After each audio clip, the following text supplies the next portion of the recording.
Welcome to the program this morning. It is the dialogue. Every Saturday morning we sit down to look at news that made the headlines and we put into context matters of national importance.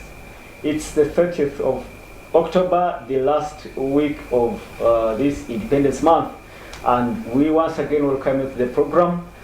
Many more issues coming up. We are concluding an eventful week.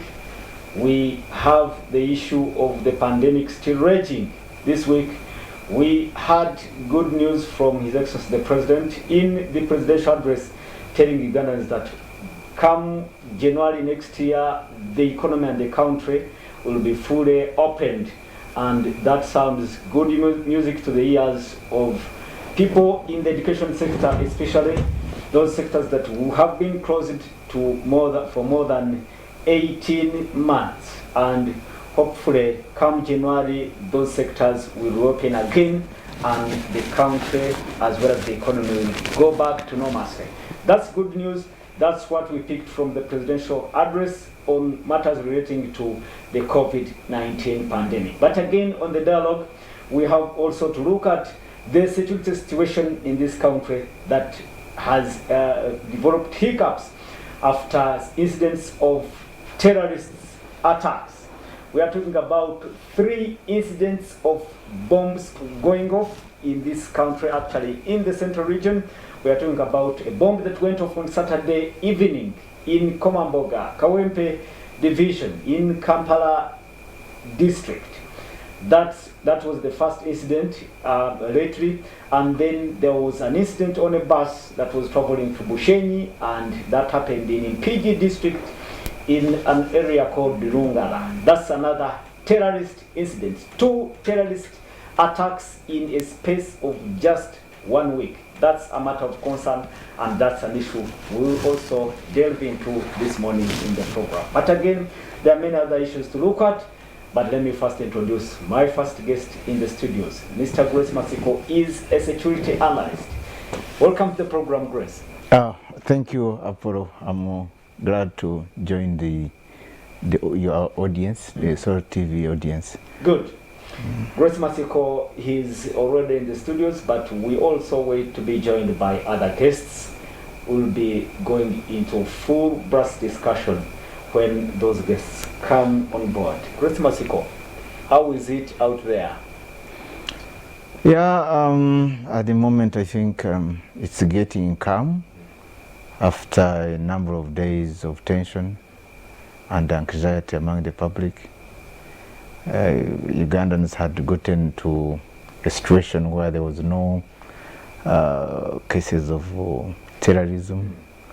The crime levels had fairly gone down, but this one again had to bring us to some level of anxiety. But glad that it's getting calmer with time. Yeah, we have had very many challenges of late. You talk about the issue of the COVID-19 pandemic. Good enough, and the good news is that hopefully January the economy and the country will be opened up fully. Isn't that a relief? Doesn't it come as a relief? Of course, definitely it does. Many people are really, they didn't know how long this is going to take. It was very difficult to plan for any business.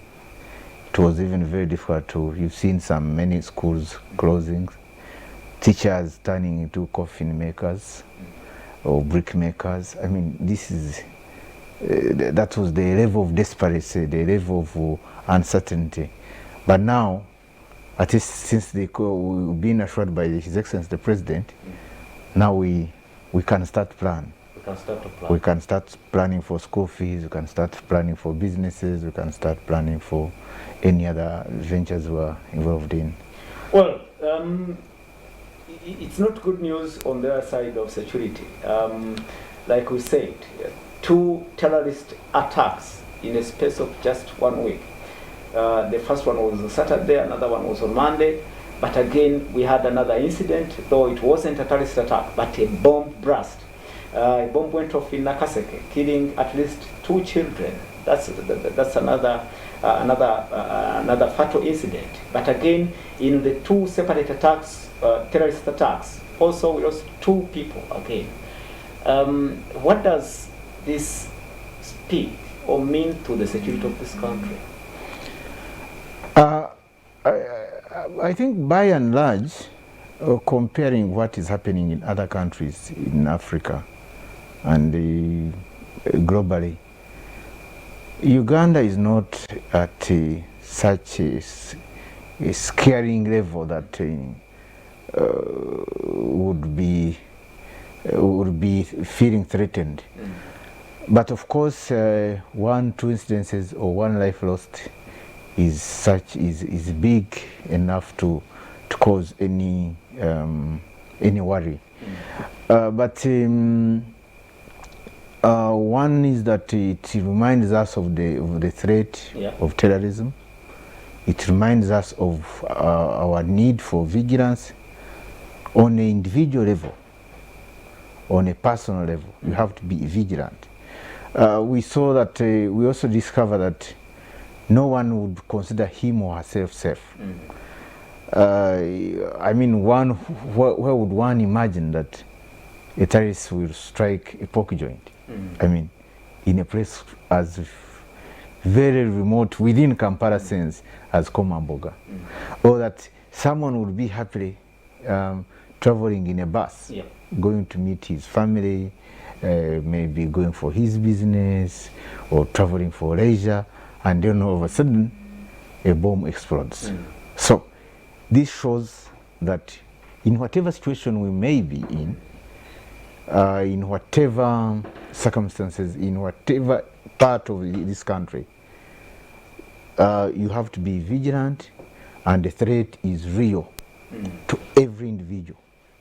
We've seen of late, of course, even the most one would consider as the well protected individuals in this country. General, like for instance, General Katumba was attacked.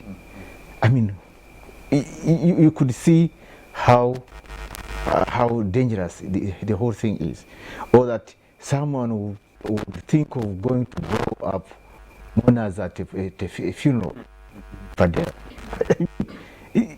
this shows that security is key to our lives, and that the only way we can be safe is to be vigilant on a personal level. Then the country, the state or government comes second, when we have provided a foundation of individual security on security on an individual basis. Yeah. Are we not making a mistake looking at these recent incidents of terror as, emphasizing the issue of insecurity, basing on these 2 recent incidents, when actually we have witnessed, like you said, the attack on General Katumba Wamala, the assassination attempts on high-profile Ugandans. Remember the likes of Joan Kagezi, the likes of Honorable Abiriga and others, Felix Kawesi, Chirumira and all others, the Muslim sheikhs. Are we not missing the point? You as a security expert, are we not missing the point? And actually, is indeed right to say that actually terrorism has been happening in this country for all this long? Very true. If you can recall, way back, where we can just base ourselves when this current government came into place, there were so many organizations that were involved in terrorist activities. For instance, LRA of Joseph Kony, there was ADF. Those are the ones we can put our finger on, as the rest can be talked about as terrorists. But let's limit ourselves to what we can easily. So we've been with this, except at times when there is a stop, or when there is some lull, we try to forget. It's only that when something happens again, we are reawakened to the fact that, hey, you mean what we see on TV out there in other countries, on radios or in newspapers, can happen in Uganda, can still happen. So it just keeps, like, and we are not saying that terrorism is going to end today. If someone tells you this, he's telling you a lie. We are part of a global village. Even if someone I've had arguments that probably because we're in Somalia, probably because someone doesn't want the current government. I mean, even if Kyagulanyi tomorrow becomes the president of this country, we still have terrorism. The agenda for terrorists may not necessarily to overthrow a government, or that the government in power, they like it, but just to show that they are there, out there. Some can even be to the extent of being sadists. You just look at a happy country, they blow it. So it's just like we're just going to remain in this situation for some time, for as long as it takes. But what can be done is to mitigate the threat levels, the dangers, the harm, the death. I mean, so we keep having those things. Because, I mean, way back, I think we used to, in 80s, even when we were at school, we used to hear those terrorist activities happening somewhere in other countries. We didn't know it would happen to us. You see, in 1972, when the Israelis raided Entebbe here, the group that hijacked the aircraft were terrorists. So, I mean, so we have seen it recurring, but except that now it's getting to even to the remote or even to the laid back societies that it said, oh, you mean even they can attack an innocent person and kill the person? Why did they kill the person? They just not getting, they are not taking away anything. They are not robbing. They are just trying to ensure that the country is always on tension. On tension, that is the thing. To propagate, to radicalize, to promote tension and terror. I mean, that's just basically that. Well, connecting all these incidents, well, probably would be a mistake, because an assassination may not necessarily be a terror attack in its own definition of terrorism.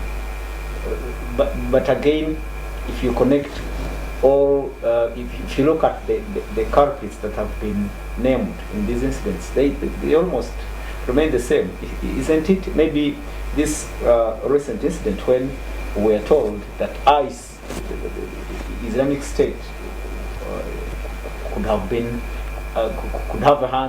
had the hand in this recent attack. What does it say to you when it starts with ADF, as they say? Then now here comes an international organization, terror organization, Islamic State, into the picture. What does that bring to you? But you can, again, it all comes back to the whole theater about terrorism. They do it in a way that they may try even to create disharmony in the society. For instance, when you talk of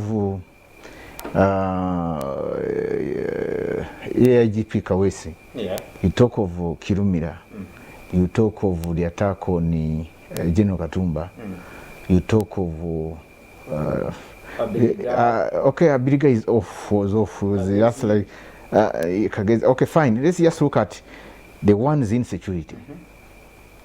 That action was by the same group trying to create disharmony within the security forces, trying to create a division that why are a certain tribe of officers being killed in security? Really? You see, are they being killed? So someone standing out there would ask, oh, you mean it's our people being harvested in the security services? You see, trying to create that, yeah? And secondly, you would see that even the attack in Padel, the people, yes. I mean, if someone had, if that incident had not been foiled, I mean, you find a certain person came from one region of Uganda to go and attack. What would it create? Oh, you mean this person came from this place of Uganda and to attack us? You know, the history of someone is just trying to carry out an act to fit in our past, to bring it actually, to bring our past issues, disharmonies, differences, tribal, ethnic, into this situation now. So you create, they tend to create that disharmony, you know. If you can even see the terrorists, what the ones on the run and even those ones have been arrested, they speak of a certain line of a certain society. They come from a certain society, either where it was easy to recruit and radicalize, but it all comes to same group trying to execute. It's ADF. Yes. Outright. Actually, I was going to remind you that in General Katumba's incident, we are told it is ADF, at least from the president, and another incident we talked about even to do with the General AGP Felix Kaweesi. I think ADF was also identified as the culprit behind that attack. So you're looking at what could be the motive. The motive could be trying to create disharmony in the forces. Definitely. I mean, it's they do it in a way that it's not one face of it or one reason. It's a multiplicity, of course. Disharmony, creating fear, creating terror, to the extent that even causing insecurity. Say, oh, you mean if they can attack a general, how about me? You see, you are looking at a topmost person being attacked, then you ask yourself, oh, even for me, a street person, I can be. I'm more vulnerable if the other person can be this. So that means we don't have security in the country. All these are just reasons. You would ask yourself, why would we've had cases where terrorists attack just like a primary school, kill children. We've seen ADF used to burn Kichwamba and many schools, many. They in the north. Of course, they will go to abduct because there is already some human beings that can be recruited into their ranks, but also like they want to create terror to see that hey, we can even kill. Even as innocent person, as a child sleeping in a dormitory, quietly, happily, nothing, has no hatred against anyone, he's whatever. So yeah, basically that's what would it has a lot of intentions. Yeah, it has a lot of intentions. Well, it is the dialogue, and my name is Simapolo. We are looking at the current security situation in the country after several incidents of terror, and we are talking about fatal tail attacks where we've lost at least 2 or 3 Ugandans. But again, we also talked about that incident in Nakaseke last evening, actually yesterday, when a bomb went off, but that is not actually connected to these tail attacks. We were told that it could be one of the bombs that were left behind during the Bush War of 1981 to 1986, and that was left behind and it was an accident, not related to these terror incidents. We have Mr. Grace Masiko. He's a security analyst in the studios. We hope to be joined by other panelists to look at this issue and deeply internalize what could be the motive of these attacks, what could be the gaps probably in the security apparatus that could have led to these terror attacks, and what can be done to deter or to avert potential threats in future. That is the discussion, and the program is the dialogue. Grace, let's look at what could be the gaps exploited by these terrorists or these individuals who actually want to cause terror. Actually, the gap number one is that there is public laxity. Yeah, true. That we have forgotten that there is a threat of terrorism, and we are doing our things as if there's no any, and probably even COVID has also tried to overshadow the other part of life, that we must be vigilant. But I think also, judging from what we have seen, is that yes, there was a really security lapse, especially on Komamboga.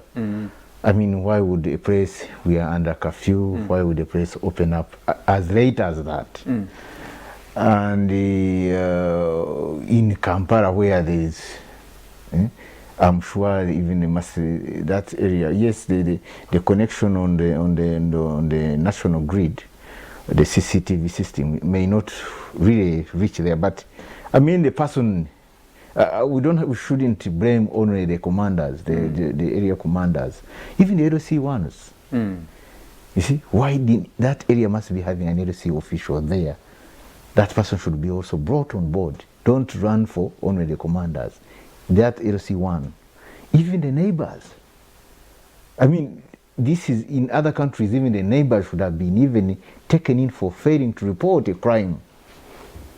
You see, so well, Matsiko, this may sound political, but do you think local leaders have that audacity? I mean, to encounter such a challenges. For instance, if a person goes ahead to violate a person or a facility like that bar or anything, goes to the extent of violating the directives, presidential directives on curfew, I think probably these could be powerful individuals that the local government system, the local leadership cannot handle. That's my guess.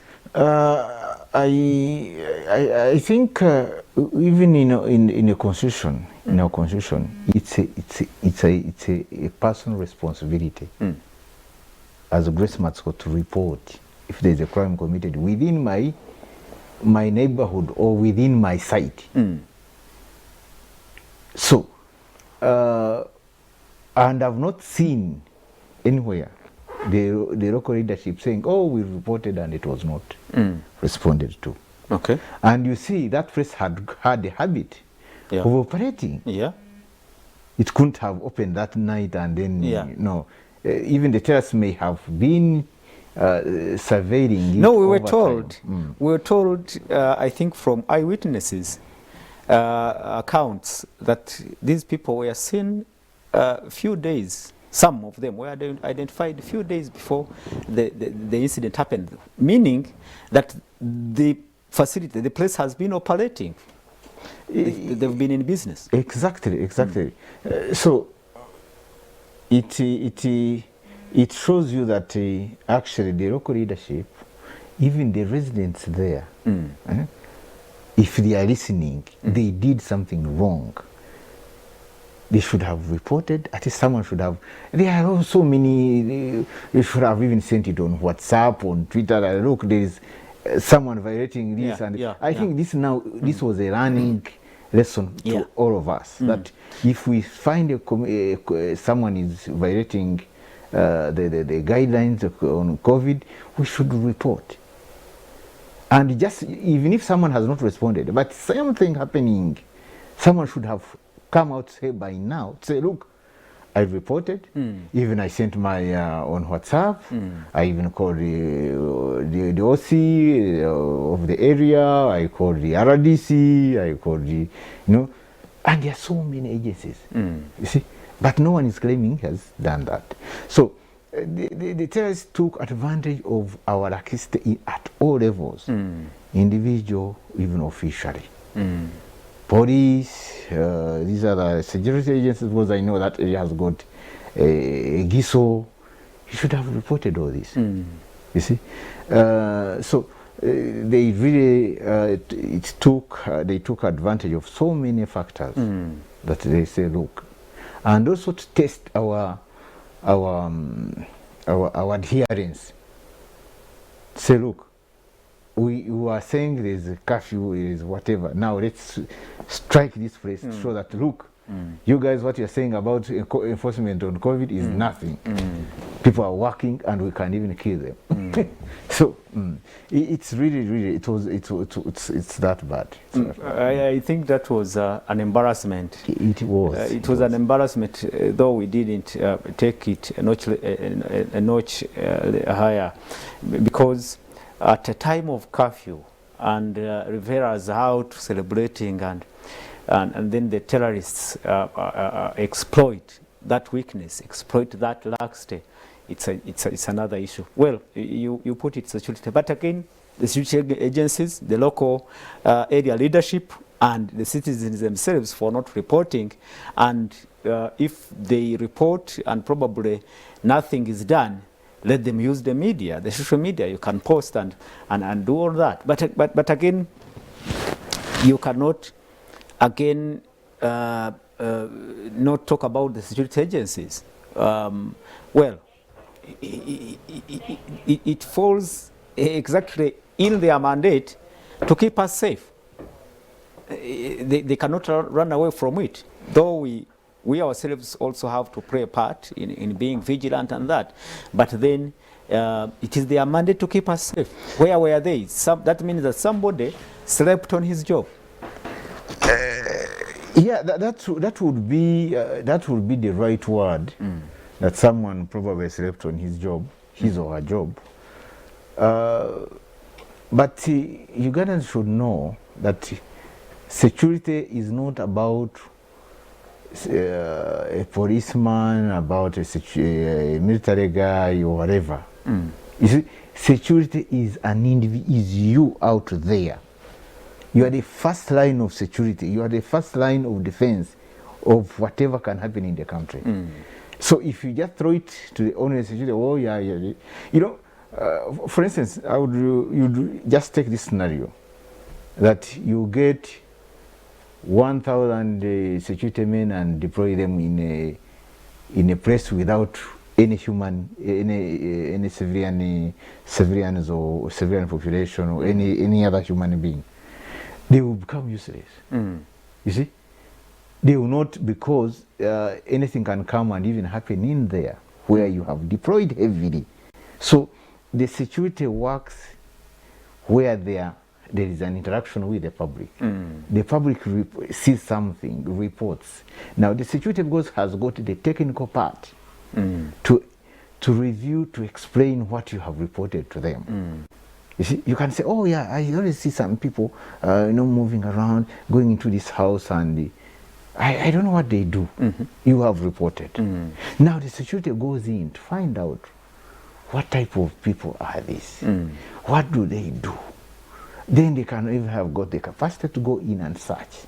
And even when they search, they find some things. You say, either paperwork or whatever, they start connecting because they have got the technical capacity to explain. So if you don't report, at times security may not know what is happening. Yes, of course, security picks a lot of information through their own whatever, but a lot of information comes from the public. Okay. That's why if the public goes against the population, the security cannot work.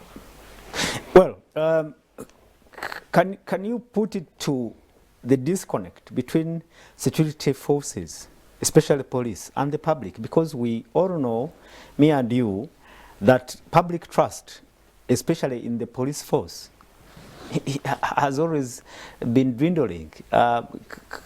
Can you attribute partly these incidents to the lack of public trust in some security agencies? Yes. I wouldn't imagine if a community like that in Komamboga would be so laid back not to report an incident of that nature, that there is a bar here which is operating despite the curfew. Someone may have had an idea, but probably because of this lack of confidence, someone said, even if I report, because we got information that even there was a police vehicle which would park there when these people are busy drinking and are eating busy pork, flouting curfew directives, curfew and soaps on. Imagine a police So, now someone a police out vehicle there parked outside. Yes. Then people would actually imagine or guess that these people are being protected. They are under the flouting of directives has been sanctioned by exactly. So someone will not be quick to report. Because he sees, because there is another place in Kampala which I actually reported myself. Really? Yes, but what surprises me that it's a club, and just next to the club there is a CCTV camera. You see, and at night vehicles will park on the road, and even the DJs. Just last month, the DJ will be on the mic and calling, this DJ, this. A club in Kampala here, and in this division actually, where this partying, because I would come from from work or whatever. My work at times I move around quite at night, so I will pass that place, not once, not twice, until I said no, let me call. I called one of the lines. I said, why would this place remain open like this? Let me hope it was closed the next day. Actually, it's closed. Really? It's closed, yeah, they closed it. That was a personal, but I would imagine even if I would have called and then they don't even act. But what surprised me is that the owners of that club were not even, they were just stopped but not arrested. Sure. Yes. Then you see all these things, it's the way the security agencies or the police is looked at. For instance, just about 3 days ago, I saw police picking up people on the streets at night, those beyond curfew time, arresting them, piling them on one single pickup. You are telling them you are trying to protect them from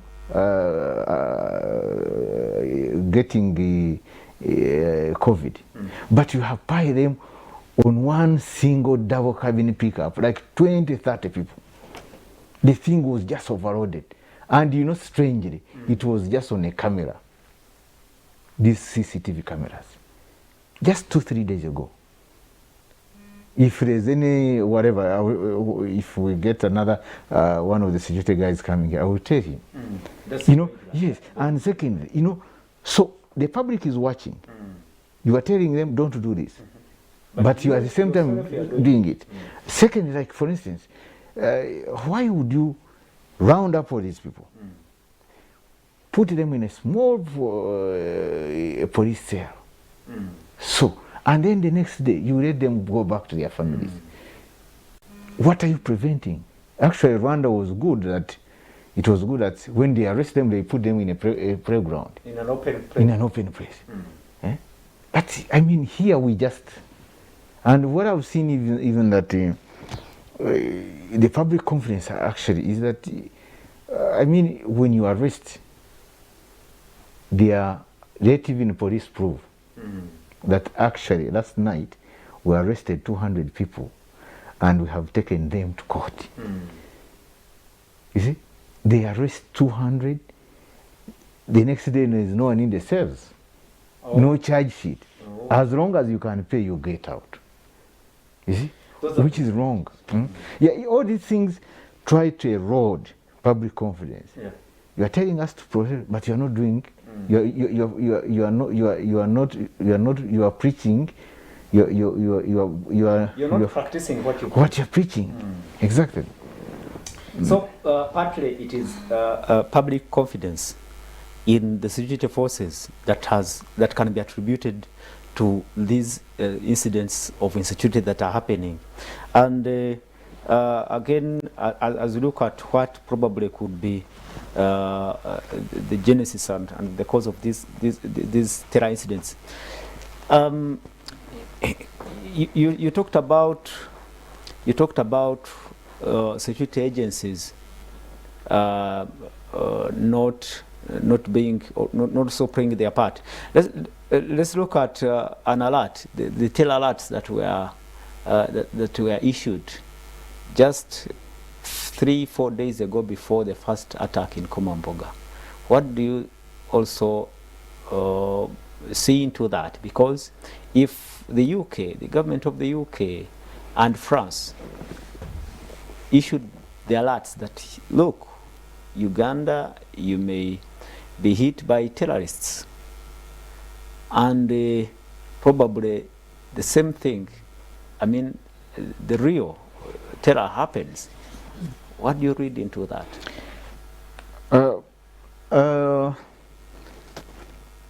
You know, now the war on terror is global. Countries share a lot of information on what is happening. And some countries may be privileged, they have got the technology to eavesdrop in a conversation of terrorist groups. So this could be what they could be having. They picked information from their channels, including sophistication in technology.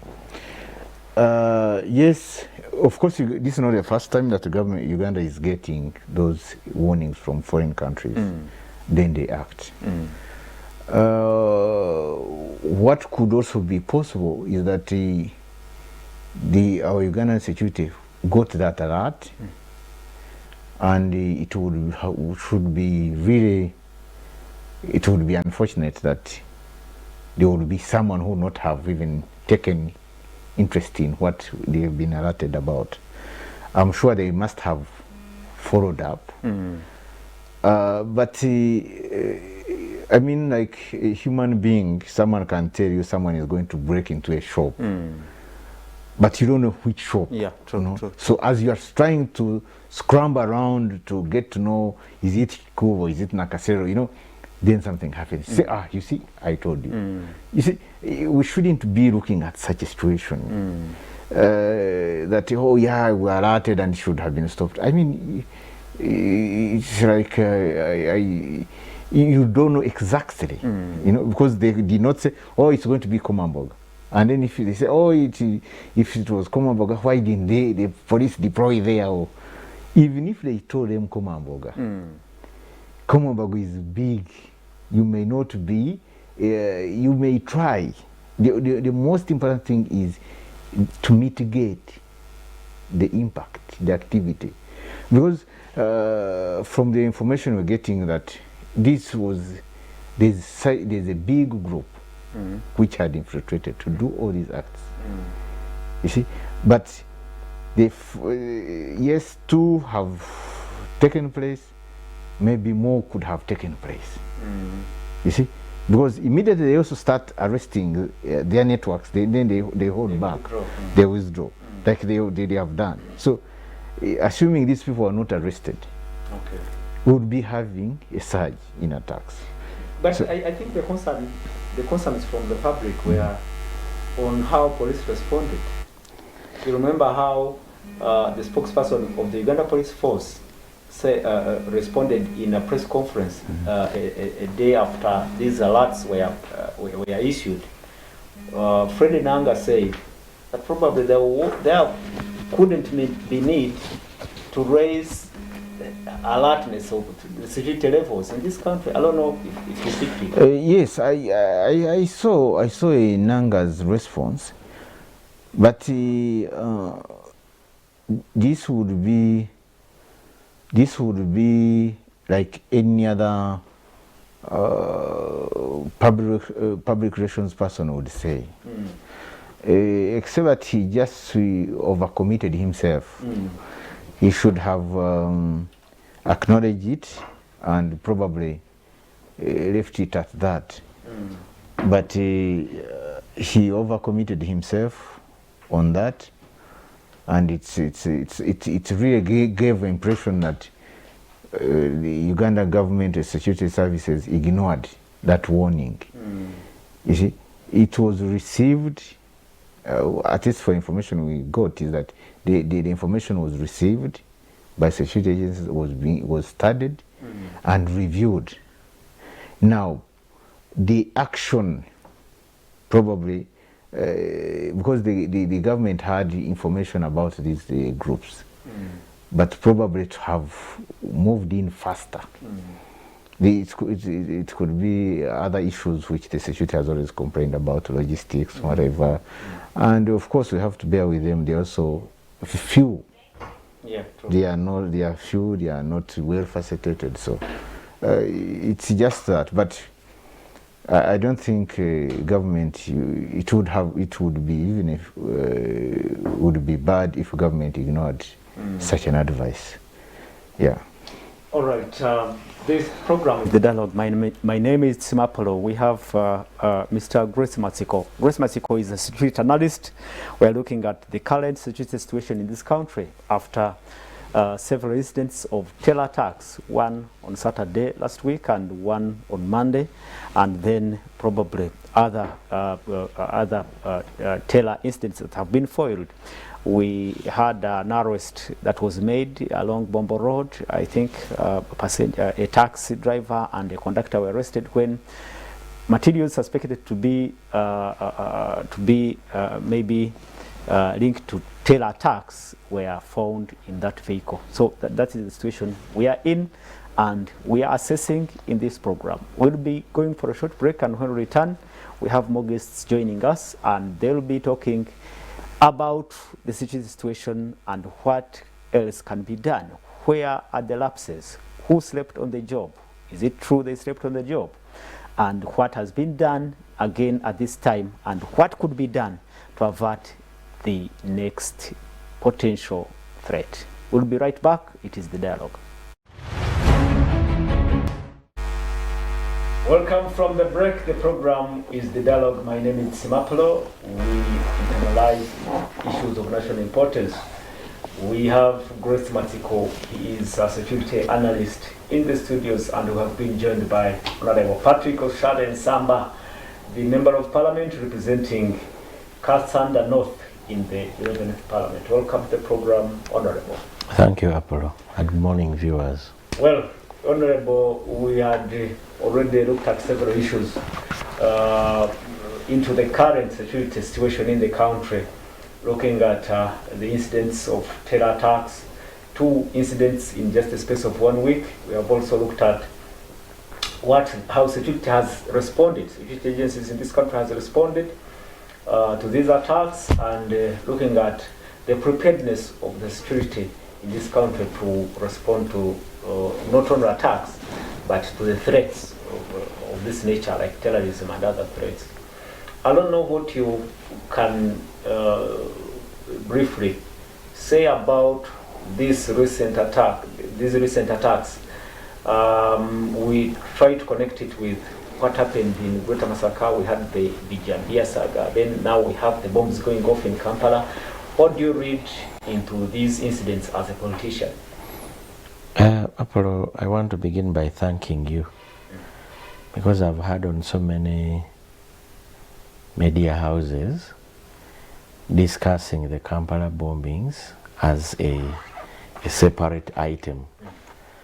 Yet it has been it's been quite a package of incidences that we can talk about, incidences of insecurity that we can talk about, and I desire that we talk about them in totality, because you may not separate those who kill people with vijambia and those who kill people with bombs, and those the intention is the same. The intention is to kill. But our narrative in this country, when this happens, we forget the other. For information before you start. Yes. I was telling Mr. Grace Matiko that maybe we are making a mistake looking at, separating these incidents from the incidents of the attacks on Joan Kagezi, the sheikhs, the Felix Kawesa, and the electorate of General Katumba. Yeah. And for me, that's where I'm thanking you for looking at it in totality. But it has been coming like that. Today, the murders happen, the president comes and says, the pigs, I'll deal with them. That goes. Another one comes, the president comes down himself, he says, we discover those are different from the other ones. Everything that comes, we separate them. But when you look at the entire insecurity situation in the country, we need to have a discussion, and this discussion should be involving all people of Uganda, because whenever every incident happens, it is concluded and the people of Uganda never given an answer that this was the cause and this is how we dealt with it. And our security agencies, I think that's one of the biggest mistakes they are making, ignoring the people of Uganda, because they are never brought on board. You want to remember the July in 2010, the July 11th bombing, and I will compare it with this. That bombings in Lugogo, when it happened, you remember Al-Shabaab claimed responsibility. Our government said no, it is not Al-Shabaab, it is ADF. You remember very well. ADF. And even when this happened, the one in Komamboga, there's a group, on international media, ISIS claimed that they are responsible. Our government came and said, no, it is. It's a domestic it is ADF. So it confuses the people of Uganda to say, what shall we believe? The other day, the Minister of Internal Affairs was in Parliament, and he could not even point at anything. He said, there are things that we can't talk to you, there are things we can't tell the public because these are security matters. But now, when you're dealing with terrorism is, you need to put everyone on board if you successfully deal with terrorism, because they have no front line. So you want to have every Ugandan part and parcel of the way you're fighting terrorism. Once you leave it to the trained people, by the time they arrive, the terrorists would have done the damage. But if you include the people and say, guys, this is how this person did the work, and going forward, if you say a person of this nature, every Ugandan must be involved. But what happens? They do the investigations, you never see the report. Not even communicated, not before Parliament, not anywhere. So nobody knows who killed Joan Kagezi up to now. Nobody knows who killed the deputy IGP up to now. Nobody knows who was going to kill General Katumba Wamala. Because whenever it happens, it is like the same thing. People will be ramped up and say, you're the ones responsible. After 10 years or 5 years, these people are released without a charge. They are released. For information. The Bijambia group now has been going on. Muhammad Segri and Aran Sewanyan, they are in prison. They can't be produced in court. And and it is the same script. Something happens. When it happens, security acts in a similar way. And after acting in that similar way, the people they throw them in prison. And after some time, those people are found not guilty. And there is no, if we can remember in the recent times, have you ever seen anyone being convicted? You're a journalist. Yeah. On all these terror situations that have, the insecurity things that have been going on, people are not prosecuted. That may point to the fact that probably the people doing intelligence are not doing their job. The people who are doing investigations probably are not doing their job.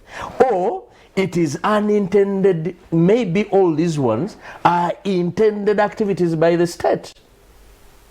Maybe. Because once you do not account to the people, how can you stop us to believe that if you arrested so and so? You remember when they arrested a mayor of Kagadi? Was he from Kagadi or somewhere? Somewhere there. Somewhere in Kagadi, that is the one responsible for killing Afande Kawesa. You remember? True. And that guy was thrown in prison, tortured, did everything wrong on him. And after that, sometime, he was found not guilty. So, these insecurities have been going on. What the state do, they ramp up people they don't like, they torture them, and after torturing them, no cases are preferred at them in court, then they are released. So that's why for us we say, if it was an accountable government, probably you would be accounting for every incident that happens. Instead of wrapping up people that you don't like, or people who are not in favor of security, or people who are not in favor of your government, and they're thrown in prison every time something happens.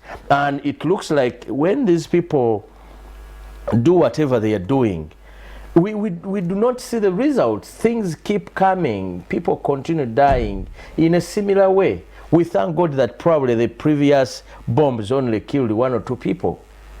But the July 11th bombing killed over 80 people, you remember. And scores of many people are injured. And up to now, they're still injured. So I want a discussion that looks at this entire insecurity situation in the country.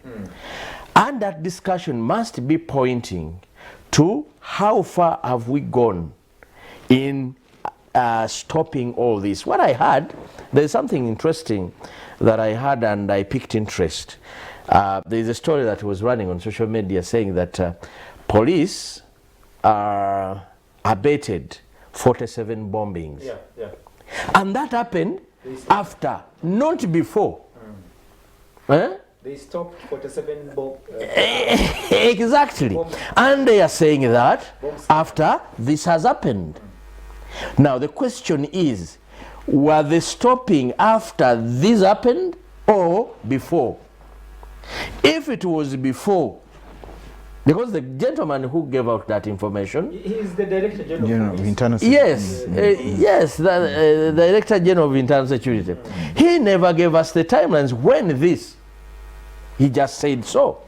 Now we need to know, is this after Komamboga, the 47? No, it must be. Is it before Komamboga? If it was before Komamboga, British Council, American Embassy, they always issue terror attacks. Alerts. Terror attack alerts.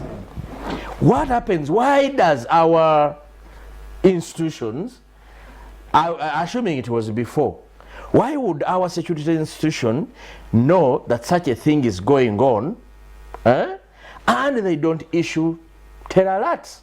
To who? To Ugandans. Oh, is that? Oh, anyway. Yeah. Kaihura used to do these things. Kaihura used to tell us that we have seen the terrorist at the border, Ugandan border. You remember? Hey, there is a terror. We discovered a terrorist coming from this side of the country. You remember those times? For us, it was looking like a joke. But that can be communicated better. If there are efforts going on for terrorism of that nature, because this matter is going to be treated as terrorism, if there are efforts of that nature, they should be communicated to the people of Uganda and say, guys, for example, if a terror attack comes like that, you'll be telling the bar owners, you'll be telling restaurant owners, you'll be informing everyone to be on alert because something is about to happen. But why do you tell us about the 47 after this has happened? If it is true, I really wanted to hear that story, and if I was in the meeting where he communicated the same, I would have asked questions. Honorable, you raised an important issue on the discussion that you want around these incidents of insecurity have been happening all along. And I would ask you, who would you want to moderate that discussion? Because you said every Ugandan should be part of that discussion. And what nature of discussion would you want? Like I said, that with terrorism, you can never succeed if you're using only security agencies. You will never. With terrorism, you want everyone on board. That's why that discussion is important. We hold a discussion as the people of Uganda to say, hey, Ugandans, this is, because if there is a front line. And we do it where? In Parliament? Where would that discussion be held? I need to know the nature of that discussion we're doing. The nature of discussion that I want, like I told you initially, now we are discussing Komamboga and the bus residents. Okay? Now, I would want the people responsible for security in this country to be honest and bring the entirety of it. How do you separate from this person who comes and does a machete type of killing, goes away, from this one who is intending to kill one person in a bus? They could be the same people. They could be the same person. Do you want to tell us that still it is Segirinya or Sewanyana? Come out and say, hey, the reason why we are still holding Segirinya and Sewanyana in prison is this. The reason that, because there are so many people who are not accounted for, who are arrested under the circumstances. Muslims, when such a thing happens, the earliest or easiest point are Muslims. But who told you that Catholics or born again or the other group cannot do the same? Why would you think that somebody should be holding the same? So when you put everyone on board, Apollo, to say, hey, everyone must be alert, because this is the situation. We've so far abated 47. They were being planned to plant it here, and the strategy was this. We are calling upon all Ugandans to take seriousness on this and this and this. You know, you so that tomorrow, although people go into relaxing when things are normal, but if you have created a sense of alertness in every Ugandan, then you are trying to do something towards solving the problem for good. Okay. Now, you know what happens? Even if you brought a government security person here, he will make statements that tell you, those are details we don't want to tell you. Those are details we don't want to tell you. But by the time people ask questions that we will say, because we even asked the minister himself in Parliament, and the minister preferred to say, those are details we don't want to share with Ugandans. But Ugandans are the first stakeholders in these matters. Honorable, thank you so much, and I now take it to a security analyst, Grace Masiko. The issue of disclosure, being open to the public and the masses, can security do that? Can security issue periodic alerts to citizens that, hey, we've detected something wrong may happen, please be vigilant? Is that helpful? Is it practical in security terms? Yeah, I actually I agree with Honorable that if we are to fight terrorism, we must be accountable at every level, and especially the government. But just to remind Honorable that, for instance, the US government did not tell its citizens where they buried, the location where they buried Osama bin Laden, and all the things that they found in his possession, which were planning against to them, to the American people.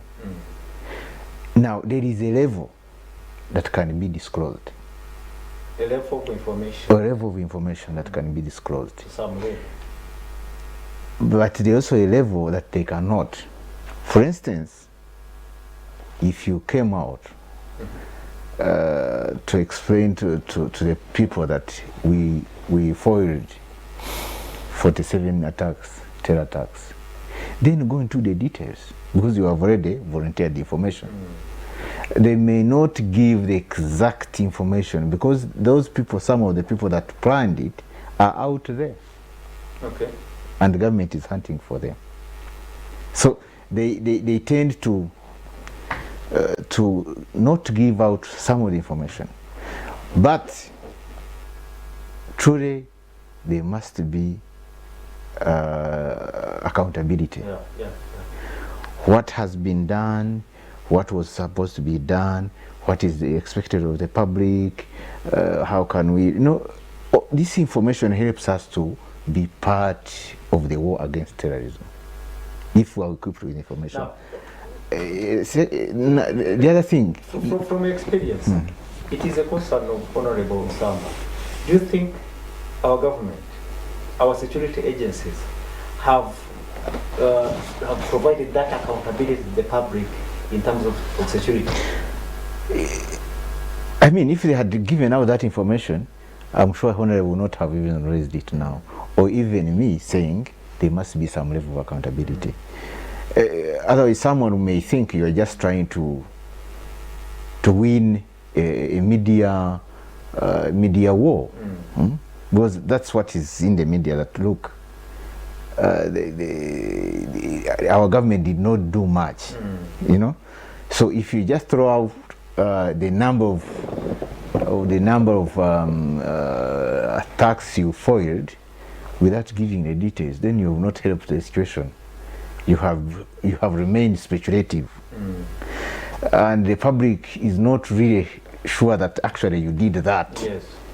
So to be able to even to come along with you, you see, they will think you are just trying to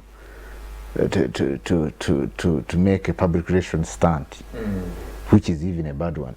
I think by and large, we need to we need to be part. The government or the police or other agencies must ensure that the public moves along with them In the fight against terrorism. Actually, I'm even surprised today. Up today, we've not seen police putting posters, terror alert messages on the TV, on even in town, on buildings, in the markets. You see, but someone is there because there is even an emergency fund for such activities. You don't have to go through a lot of procedures into a court to get money to print those posters. But the budget is already there. The budget is already there. I don't know when they will intend to raise it, but how would you raise it when even we've come out of this bad situation? You see, it should be now. The engagement with the public should be now. The question of accountability, that's 100%. But I also still believe you cannot be. Recently, I was on one of the platforms. Someone was sending information. It was a message from police, and it was intended, I think, for their sector commanders, and it slipped up to the other outside the platforms. Someone was talking of how they are tracking one of the certain criminal, and they were told this person tonight is left in Chenjojo, and So that is information already coming out.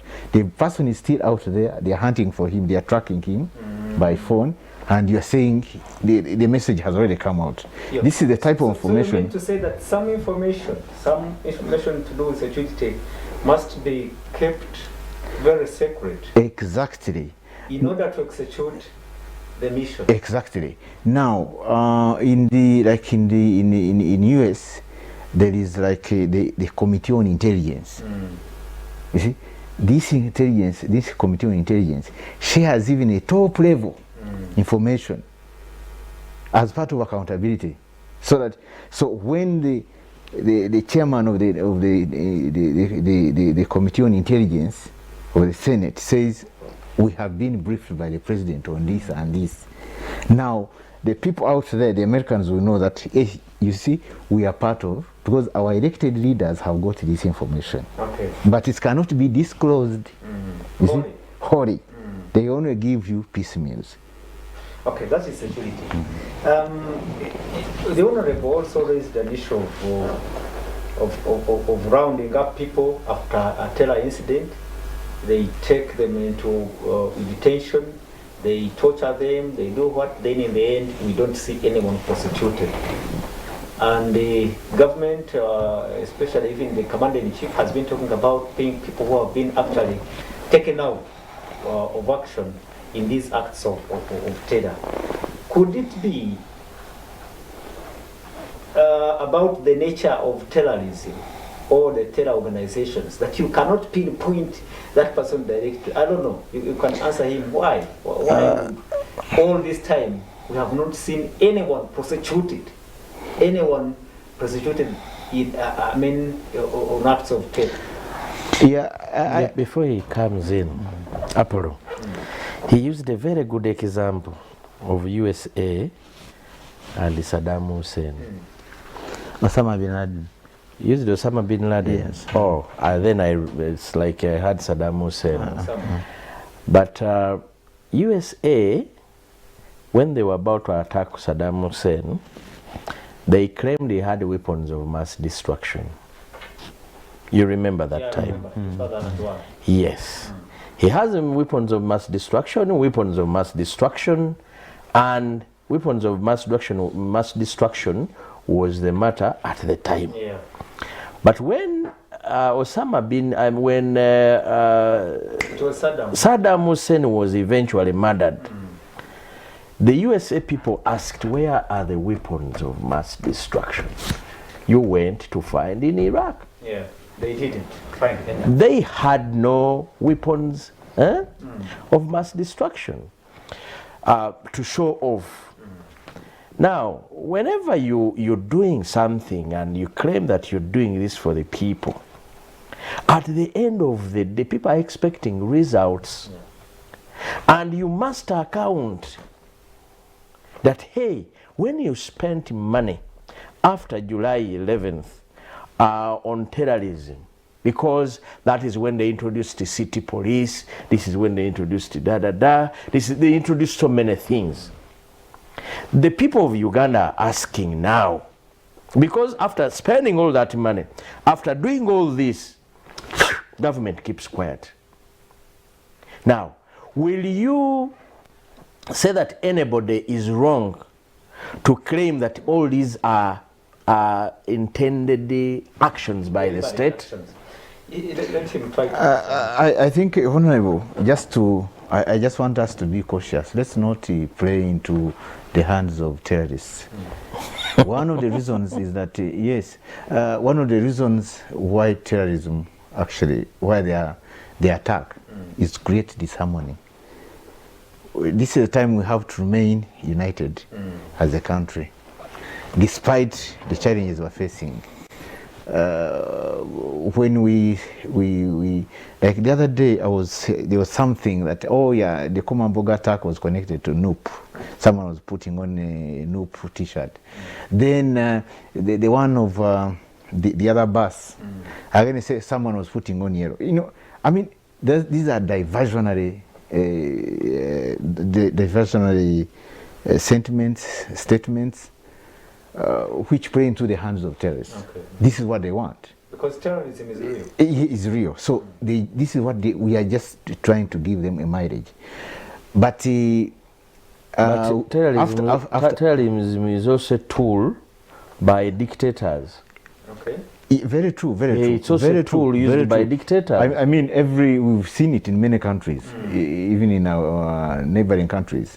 A politician is charged with terrorism or whatever. So, what we need to, sorry, he took me off. Yeah, we're talking about. Sorry. You're still talking.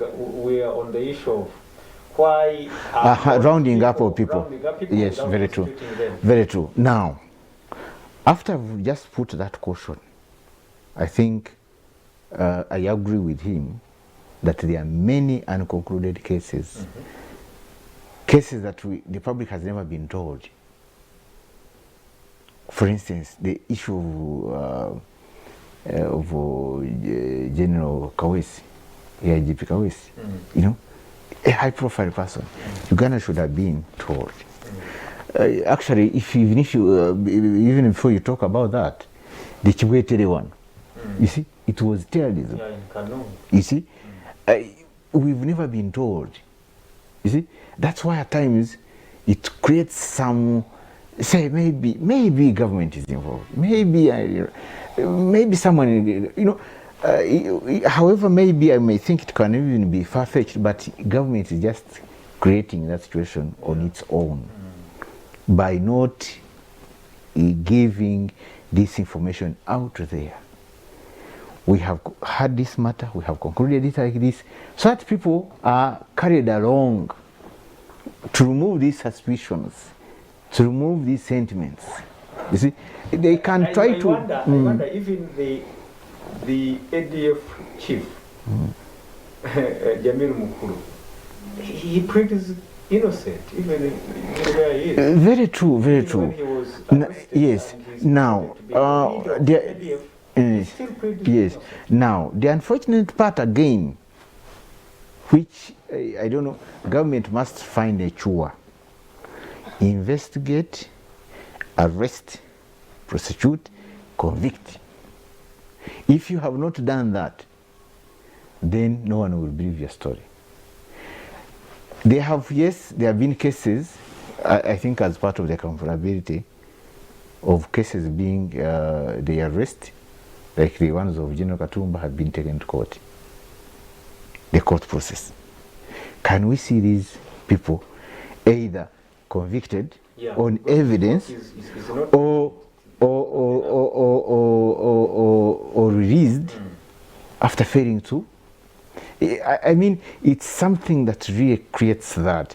Okay. But I just believe, I appeal to Ugandans that we should, for the time being, let's remain united. We know our mistakes. We know our challenges. You see, and I think government out there is listening. Please provide accountability. This is what people want. You are there for the people of Uganda. You are not there for yourselves. And these cases are calling for conclusion of investigations and they see prosecution. Okay. Yeah. Honorable, again, Yes.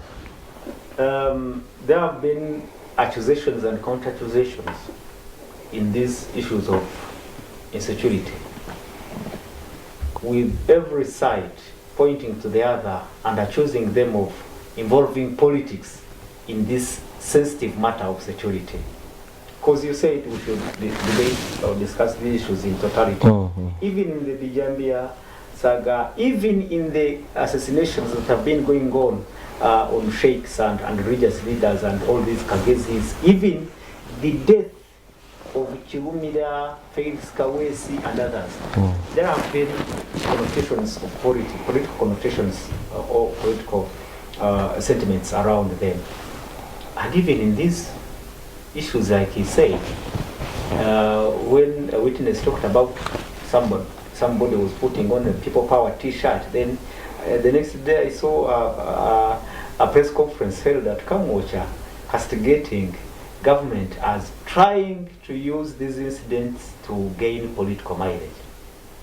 You are putting politics, involving politics in a sensitive matter. No, it's not us who involve politics in it. We have 2 members of parliament in prison as we speak. They are suspects.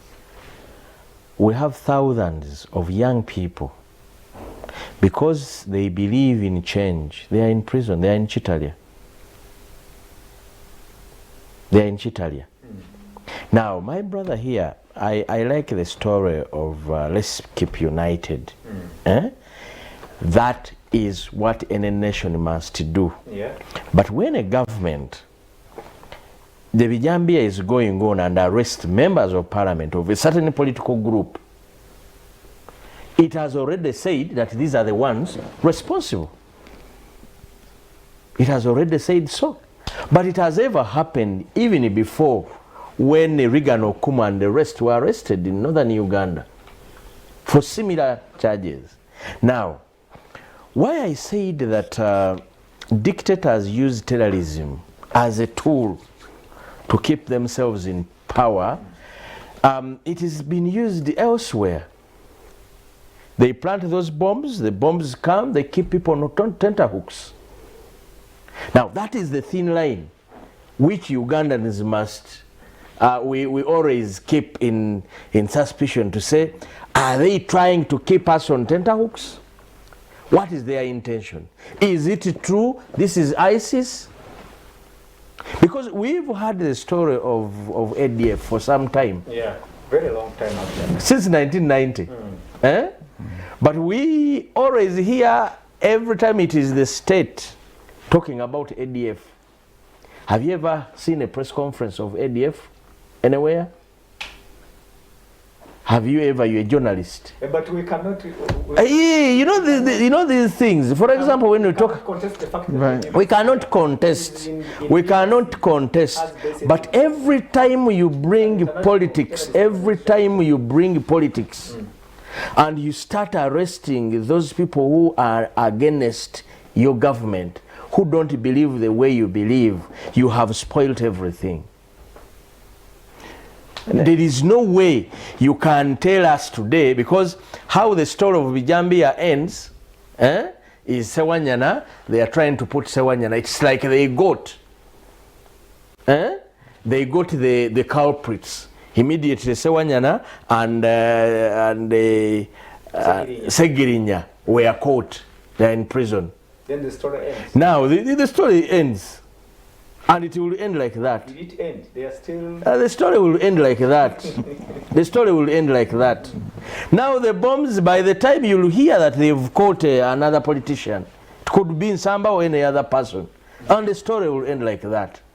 Now that is when Ugandans come in to say, you people, we may think this is ADF, but when the ADF is not a real thing, we may think it is ISIS, when actually these people are using it to control us. So all these are possibilities.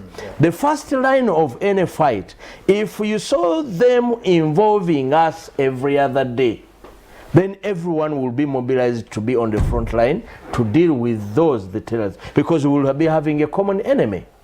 But every time you don't see them involving Ugandans, every time you don't see them prosecuting those people who are involved, every time all you see is torturing those who are caught, as if the law or the constitution is saying that whenever you handle somebody or whenever you catch somebody involved in this, torture them, as if that is the only punishment that there is.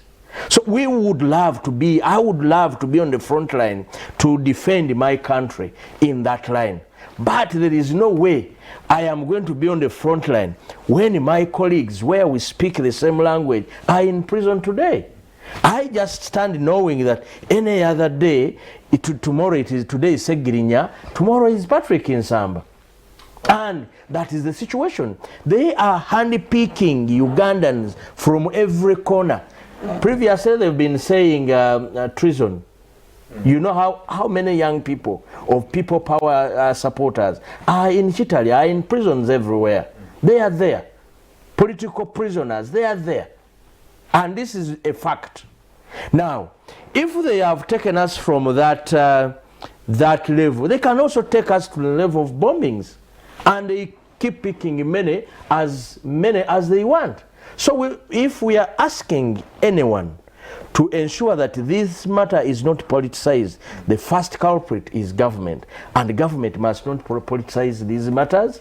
We must deal with them as Ugandans. But every time you start saying, now this is an opportunity to arrest Patrick Nsamba because he doesn't believe in NRM, he doesn't believe in President Museveni, now you will be starting a separate opinion and a separate strategy in understanding things. In one statement, I think you agree that politicizing the security agenda will actually undermine our potential to stop these terrorist acts. In just one statement. Actually, I appeal to government and even the government in waiting and the opposition and all political players. Let's not politicize this thing.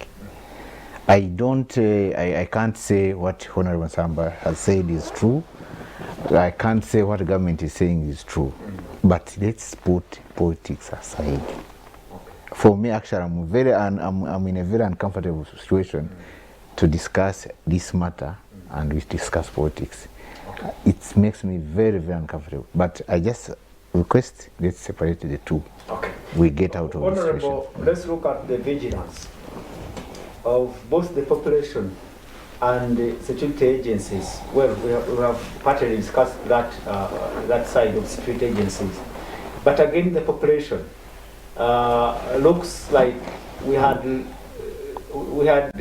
somehow relaxed and the terrorists caught us off guard. We focused more on COVID and other issues and the elections, politics and what, and then the terrorists identified that opportunity and they hit us where it hurts most.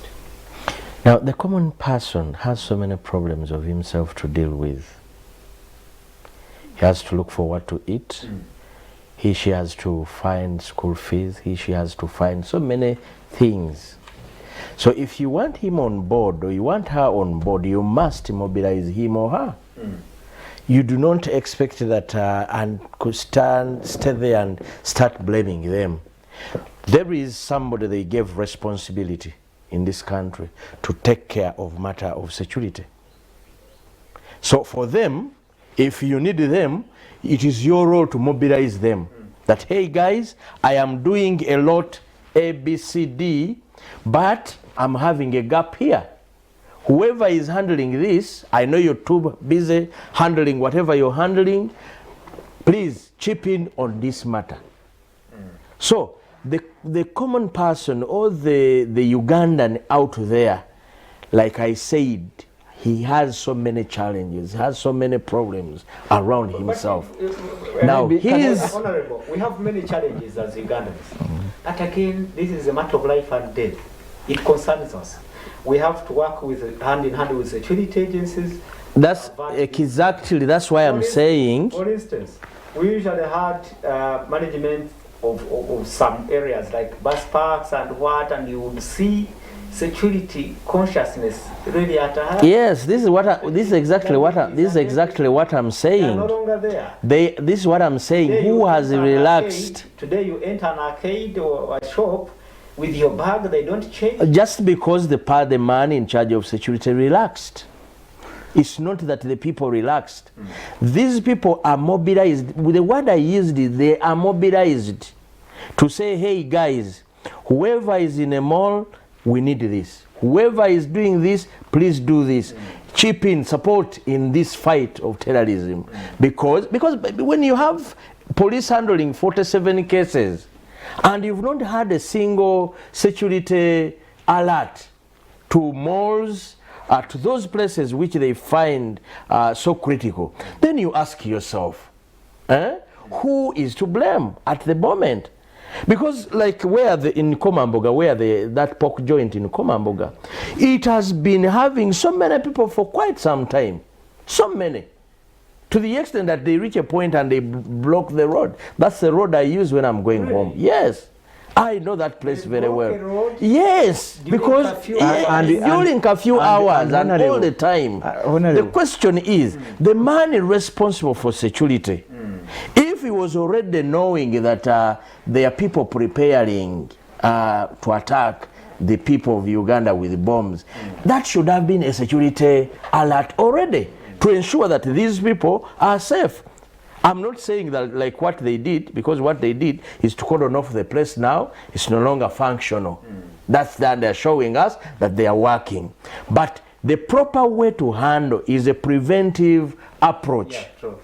You leave Ugandans enjoy their lives, but ensure that they are safe. Yeah. And you can only achieve that if the man in security is a real man who was given that job, not because he's an aunt of someone, or because he's an uncle of someone, or because he has an uncle somewhere. But that is a person who was suitable for the job of intelligence, the job of investigation, the job of doing those things that we need to protect the other Ugandans. But unfortunately, in our country, you find that people get these jobs because they know Apollo. Yeah. The people are occupying positions not because they deserve to occupy those positions, like those critical positions of intelligence and security, not because they are qualified to, but because their father or their uncle is in position of power. Now that is where we are seeing the relaxing. That is where we are seeing uncompleted investigations. This is where we are seeing intelligence that cannot produce anything because of all those challenges. So for you to involve the people of Uganda, you have to have those offices working and functional. Because when they are functional, they will easily mobilize the rest of the Ugandans to be on the forefront. Honorable, you know, I'm just a proponent of vigilance or against terrorism. I'm surprised that, Honorable, I know as a member of parliament, you're a national leader, and you are part of government, even if you are in the opposition. But you're we actually know that you are close to the high table there. I'm surprised that even you would pass Komamboga. Before he came in, there's a place I met, I found operating at night. I called police and the place was closed. But my complaint was that even after finding him operating, they never arrested the people inside there. They never arrested even the management, the owners. But Honorable, if you pass that Komamboga every day and you see people flouting COVID directives and you never reported, it's very unfortunate. Secondly, Honorable, I'm just bringing it as a just 1 minute. First of all, I am one person who never believed in the curfew. So I want Ugandans to be free. Okay. So I have no problem for them to be out anyway. Whether I'm a leader or what, I disagree with the continued curfew on the people of Uganda. Yeah, I think he's okay. Yeah, so now your point is made. Thank you. I've understood you on that. Now, secondly, Honorable, at this moment, I just want to find out when you it is selective curfew. When you go to your constituency, which message, what type of message do you give to your people on these terror threats? Do you tell them there's no terror threats? What do you tell them? You know, like if you saw my discussion, for us we don't use one glass, one lens to look at the matters. Today you can tell me he's a terrorist when it was actually you. Okay, that's suspicious. You can tell me it is terrorism. You can tell me it is Segirinya, when it is actually you. You can tell me it is Sewanyana when it is actually you. So I can't commit myself to the people of Kasanda and tell them that it is Segirinya that murdered the people with the Bijambia of Greater Masaka. There is no way I can stand before them and tell them that. So there is a group of Ugandans who are responsible to look at these matters in one lens. I'm a leader. I look at things critically. I don't just say because somebody said it is ISIS, then it is ISIS. Never. I don't see things that way. I see things, I say, hey, if it is true, it is ISIS. Probably ISIS would have behaved this way. If it is true, it is ADF. Probably the so, answering your question, Yes, answering your question, I am a leader, not this leader with one lens of looking at things. maybe if I can ask one question, Honorable. Do we have a terror threat or we don't have? Our government has said we have. I think Because why, for me, my mission here is vigilance, public vigilance. And I wish we could... And Honorable, I think we now appreciate the fact that that suspicion is all over, and probably it will undermine Very true. progress in the fight against terror, because our leadership, well, we've talked about the side of security which has not been very accountable in the activities. Very true. To reaffirm the fact that true, we are doing some work, and here we are. And again, we have the other side of politicians who look at security as not doing enough, and also at government as using the prevailing security situation to gain political leverage. I think that's the confusion now we are in. Apollo. The quagmire we are in. Apollo. To deal with that, if government, because it is us who questions these things, government can deal with this in a proper way and convince Ugandans that these suspicions are not true. Government is able and has the facilities to do that. One, if you arrested Segiri Nyandi Muhammad and Segiri Nyandi Sewanyana for Bijambia, what is stopping you from bringing them to court? Actually, I think that is another. Hey, what is stopping you? You have people you only take and torture. The Constitution never gives you that mandate. The laws of this country never give you that mandate. They say arrest, bring to court. Yeah. The court determines whether this person is truly guilty or not. So, government can ably answer the suspicions by doing the right thing. Right. Let them stop getting people, arresting people, throw them in prison, torture them without bringing them before the courts of law. Because when a person comes before the courts of law, and the judges interrogate this person, the rest of Ugandans have an opportunity to chip in with their opinions, to say it is true, depending on the cross-examination, it is true, Segirinya murdered these people. And once once a conclusion is made like that, and court convicts Segirinya and so on, you have solved all the suspicions. Well, our time Thank is you. running out, and Bruce Masiko, I want you to make one statement. From what I see and from what we have heard, you can now agree that if there was conclusive investigations and prosecution of suspects in terror attacks, then we would not have these problems, these suspicions that are now arising, and which will undermine the fight against terror. Definitely, I agree that without accountability, without giving Ugandans the results of these investigations, that we have done A, B, C, D, this is what we have come out with, this the person has been, if you have arrested the person, you have enough evidence, prosecute the person and convict. Without that, then we become speculative. Yes. It causes a lot of confusion, as she's saying. But my main mission, You're parting short. yes, my parting shot is that Ugandans, let's use our eyes to protect ourselves. Okay. The government or whatever, the security systems will come after we have provided the first layer, which is on an individual level. Okay. Vigilance. Please.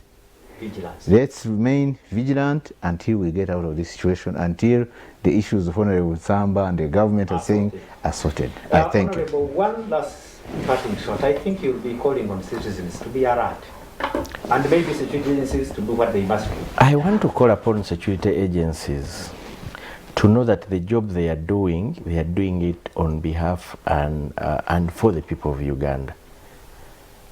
Those jobs they are holding, those positions they are holding, the employer is the people of Uganda. And immediately you get to know that, you need to answer the questions the people of Uganda are asking. This business of thinking that because you're in security you own this country by yourself is a lie. You're lying to yourselves. Those positions, you're doing everything on behalf of the people. It's enough. So do whatever you're doing for and on behalf of the people of Uganda. That implies that you're not going to torture those that you arrest. You're going to follow the law in handling this, and you're going to be accountable to those that you should be accountable to. Thank you very much. Thank you so much, Honorable Patrick Oshale Samba, the Member of Parliament representing Katanda North in the 11th Parliament. Thank you so much, Grace Masiko, as a security analyst, and thank you so much, our viewers, for this time. You've been with us. We'll still continue asking questions and asking for answers, as well as trying as much to remain vigilant and protect ourselves in case. My name is Sima Palo, and I must say it's been a good time. Good afternoon and a lovely weekend.